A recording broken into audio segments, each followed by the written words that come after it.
Squad Zero sacrifices themselves to enhance Senjumaru's power, allowing her to release her Bankai, defeating everyone. Ichibei engages Yuhaba, covering him in ink and blasting him through the floor. However, Yuhaba resurfaces, pierces Ichibei, and reveals that his 9-year wait has ended, fully restoring his powers. He unveils his ability to change the future and is blessed with the letter A for the Almighty.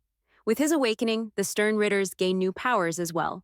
Uryu faces off against Senjumaru and seems to be losing. Ichibei sings a song that turns the world black, summoning a hellish graveyard. But before he can finish off Yuhaba, he is quickly torn to pieces. Uryu, now free of Senjumaru's Bankai, uses her own power against her, defeating her. Yuhaba advances toward the Soul King. Ichigo's squad arrives to find Ichibei's head. Hearing Ichibei's voice, Ichigo is urged to call out his name, and Ichibei reappears. However, they are too late. Yuhaba stabs the Soul King. Ichigo envisions Yuhabaha's past as Yuhabaha speaks to him. Seireite and Earth are experiencing unusual earthquakes, with no one understanding the cause. Ichigo confronts Yuhabaha, who claims to have foreseen this moment. Ichigo questions him about his eyes, and Yuhabaha explains that they signify a true Quincy. The battle between Ichigo and Yuhabaha begins, with Ichigo gaining the upper hand due to his new powers. However, Yuhabaha quickly turns the tide by activating his powers, overwhelming Ichigo. Yuhabaha explains that the Soul King could see everything in the 3 worlds, even 1,000 years into the future. The Soul King foresaw the Quincy tragedy but chose to abandon them. Yoruichi attempts to trap Yuhabaha, but he effortlessly escapes. Ichigo sees the sword in the Soul King and pulls it out, exactly what Yuhabaha wanted. The Quincy blood in Ichigo takes over his arm, forcing him to slice the Soul King in half. Yuhabaha reveals that he needed someone with the combined powers of a Quincy, Human, Soul Reaper, Fullbringer, and Hollow to deliver the final blow. With the Soul King dead, the 3 worlds will no longer exist. Ukitake offers to take the place of the Soul King. We flash back to when he was 3 years old, with his parents praying to the god Mimihagi to cure his illness by consuming his organs. Ukitake meets Mimihagi and allows the entity to take over his body. After training, Ukitake shows Shunsui a statue of Mimihagi, and Shunsui recalls the legends of a divine power that separated from the Soul King and fell from the heavens. Explaining Kamikage, Ukitake reveals that the ritual allows Mimihagi to spread through his body, making him the Soul King's literal right arm. He prepared for Kamikage, knowing this day would come. Ichigo battles Yuhabaha while Orihime tries to restore the Soul King, but her efforts fail. Ukitake's Kamikage reaches the royal palace, taking over as Soul King. Shunsui, meanwhile, visits Aizen in his cell and uses 3 keys to release him. Without asking for Aizen's help against Yuhabaha, he offers him a chance to return to Soul Society. But Aizen declines, saying, "For what? Soul Society is about to be crushed by Yuhabaha." Yuhabaha makes his way to the Soul King to finish him off, but Ukitake, now embodying the power of Mimihagi, resists his attack. Ichigo regains his right arm and stops Yuhabaha, then Yoriichi secures the Soul King with a protective barrier.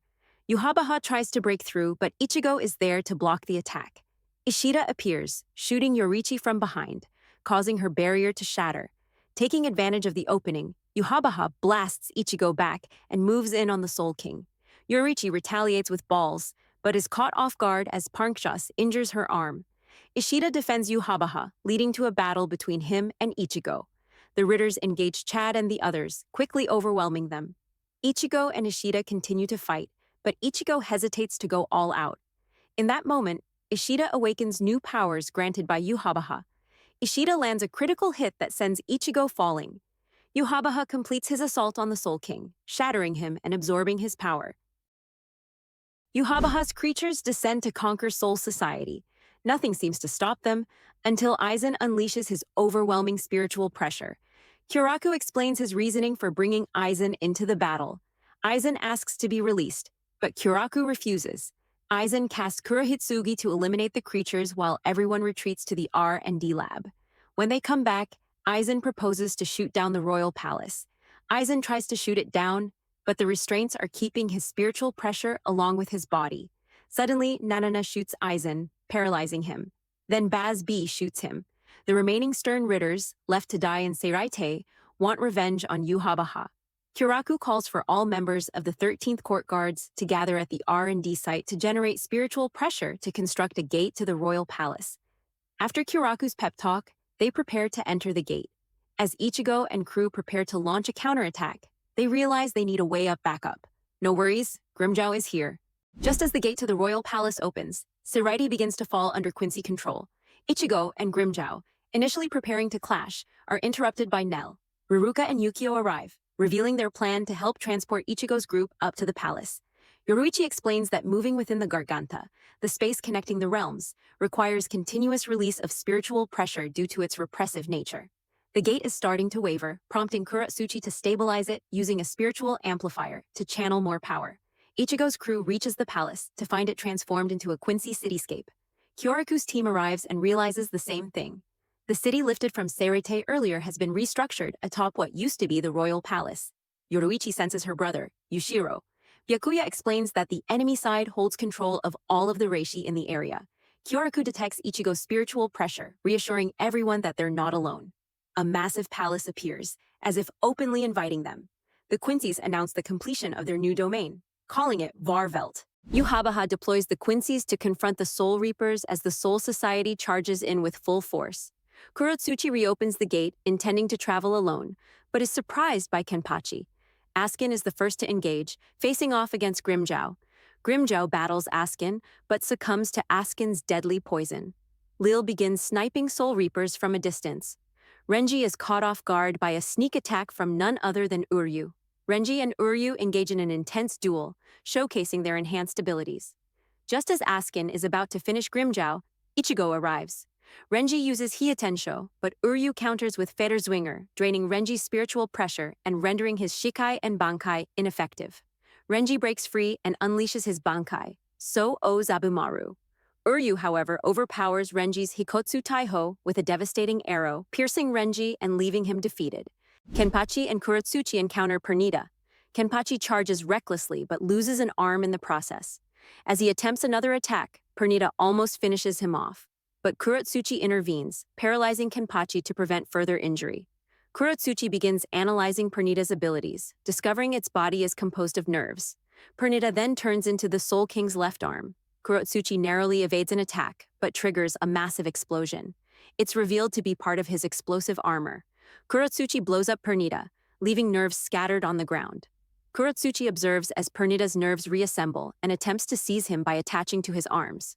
Reacting quickly, Kuratsuchi reconfigures the arrangement of his nerves to prevent Pernita from taking control. He then unleashes a new variant of his Bankai, Ashisogi Jizo, transforming it into a massive baby-like entity that devours Pernita, effectively neutralizing the threat. Shunsui locates Lilabaro, only to be shot immediately. Shunsui miraculously reappears behind Lil, explaining that his Zanpakuto turns children's games into reality. Shunsui reveals the game's rules, explaining that Lil only saw him get shot because Shunsui left his spiritual pressure behind at that spot. Their battle is a game of intelligence and power. Lil explains that his rifle is created from his reishi. He also reveals that if he opens both eyes 3 times, he can unleash the full power of X-Axis.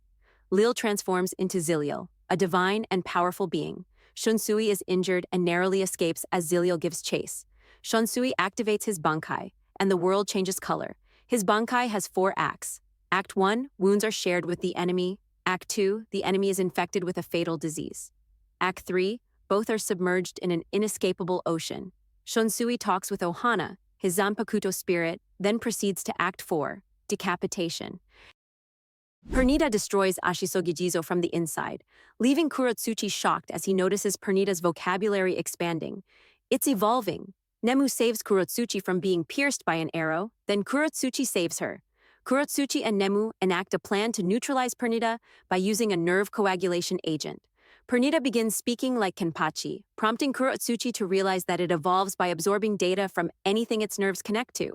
We flash back to Nemu's origins, revealing her creation through past failures of the Nemuri project. Nemu again saves Kuratsuchi. Nemu puts everything into destroying Pernita. Tragically, it fails, and Pernita finishes her off. As Pernita consumes Nemu, Kuratsuchi reveals that her pituitary gland can accelerate cell division beyond natural limits. Pernita's body can't handle the rapid growth and explodes. Toshiro and Rangaku arrive to find Kuratsuchi victorious, but mourning Nemu. Kenpachi and Kuratsuchi are sent back to recover. Shunsui is blasted through the chest. Zilliel transforms into a bird-like creature. Zilliel delivers the finishing blow, but Shunsui escapes. Ohana tells Shunsui there's no shame in running from this battle. Nanao finds him, Then Shunsui gets them out of trouble. He then reveals Nanao's true Zanpakuto. Shunsui explains her mother asked to hide her Zanpakuto. The Ise family only gives birth to girls, so they adopt sons from other families, but they all die early because of the Ise curse. Her mother tried to break the curse by marrying Shunsui's older brother, but he ends up dying. The Ise sword is the cause of the curse, so she asked Shunsui to take the sword to keep Nanao curse-free. The sword has the power to reflect the power of gods. Nanao always knew Shunsui was connected to her mother. Nanao's mother was executed for giving Shunsui the sword. Zillial attacks, then Nanao comes out of the shadows. Nanao, now with Shunsui, delivers the final blow to Zillial. We flash back to Baz and Jugo's past, revealing their close relationship. Baz and Jugo engage in battle. As children, Baz was a genius, while Jugo struggled to keep up. Jugo could never use reishi to form a bow, but Baz saw potential in Jugo and declared him his underling. Yuhabaha attacks Baz's town, killing Baz's mother. Baz and Jugo made a pact to kill Yuhabaha. They trained relentlessly, pushing each other to grow. Yuhabaha announces the Stern Ridders, a new unit to conquer Soul Society. Baz and Jugo encountered Yuhabaha, and Yuhabaha declared that Jugo would become his advisor. Yuhabaha explained that Jugo was special, a Quincy who couldn't absorb reishi, but share it. Jugo's ability was the reason Baz had grown so powerful. Jugo unknowingly transferred his strength to Baz. Enraged, Baz attacks Yuhabaha, but Jugo intercepted the arrow. In their battle, Jugo proves too much for Baz, and their friendship comes to an end. When Yuhabaha sleeps, his and Jugo's powers swap, granting Jugo the ability to see the future. Jugo confronts Uryu, accusing him of being a traitor. Meanwhile, Gerard faces the Soul Reapers, but Renji, still alive, reveals Uryu spared him. Askin assesses the royal guards, explaining that Leal is their leader and the first Quincy to receive a shrift. Pernita and Gerard, however, were not granted powers but instead assigned shrift based on their inherent abilities. Pernita being the Soul King's left arm and Gerard being the Soul King's heart. Chad and Inoue attempt to assist Ichigo, but fall into Askin's trap. Suddenly, Yorichi intervenes, engaging Askin in battle. Gerard gets beat, and Byakuya seemingly finishes him off. Yushiro comes to help Yorichi. Gerard returns as a titan, because his wounds transformed him into a godly size. Askin defeats Yushiro. Meanwhile, Jugo challenges Uryu, demanding he prove his loyalty by killing Ichigo. Uryu attacks Ichigo as Jugo observes. Through a flashback, we learn Uryu discovered Yuhabaha's dark truth. He is not the Quincy savior, but a tyrant who used Ausweilen to steal Quincy lives and heal himself, gaining power to destroy the world of the living. This revelation led Uryu to decide to stop Yuhabaha from within. Gerard's overwhelming power forces the Visoreds to intervene. Down in Soul Society, Kira reappears, ready for battle. Uryu reveals his plan to Ichigo, explaining how he infiltrated Yuhabaha's inner circle. Uryu offers Ichigo a key to return to Earth, insisting only he can take down Yuhabaha due to his unique Quincy blood.